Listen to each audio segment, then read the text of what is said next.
आपने हाल ही में हुए आरबीआई के एक और रेट हाइक के बारे में तो सुना ही होगा। आइए उसके पीछे के सिद्धांत को समझते हैं।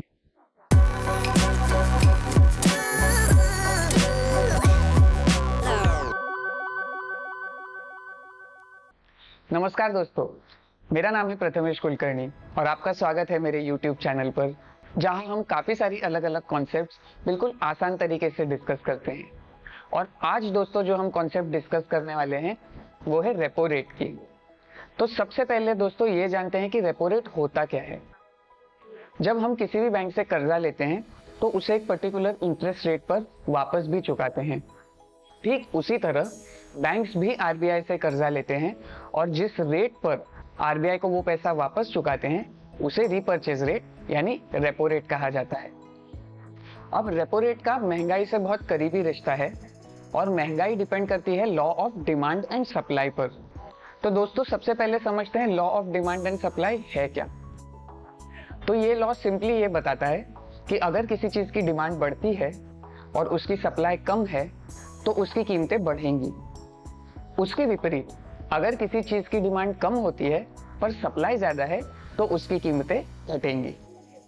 अब आइए समझते हैं कि रेपो रेट और महंगाई और law of demand and supply एक दूसरे से कैसे जुड़े हुए हैं। तो जब कोविड-19 पैंडेमिक शुरू हुआ था दोस्तों, तो आरबीआई को ये डर था कि हमारी इकोनॉमी में कंजम्पशन यानी खपत काफी तेजी से कम हो जाएगा, क्योंकि इकोनॉमिक एक्टिविटी हमारे इकोनॉमी में बहुत कम हो गई थी।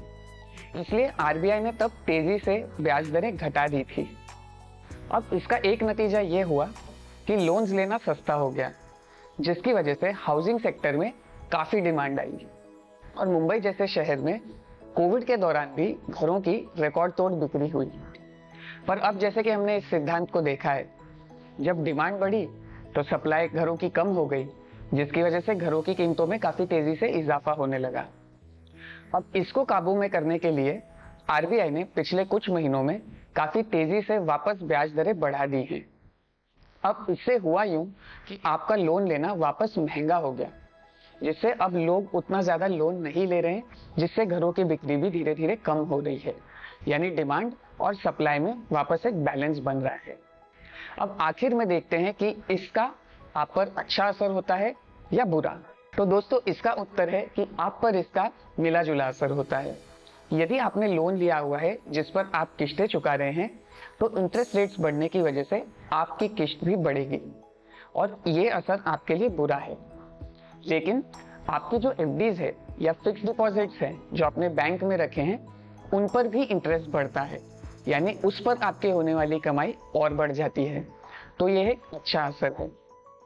तो दोस्तों आशा करता हूं आपको समझ में आया होगा कि किस तरह law of demand and supply महंगाई और इंटरेस्ट रेट्स को एक इकोनॉमी में कंट्रोल करता है।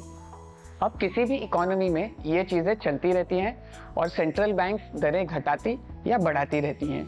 तो इसकी आपको ज्यादा चिंता नहीं करनी है, बस स्मार्टली अपना पैसा मैनेज करते रहना है। ऐसे और वीडियोस देखने के लिए दोस्तों जुड़े रहिए हमारे चैनल से। लाइक, शेयर और सब्सक्राइब जरूर कीजिएगा। फिर मिलते हैं अगली वीडियो में।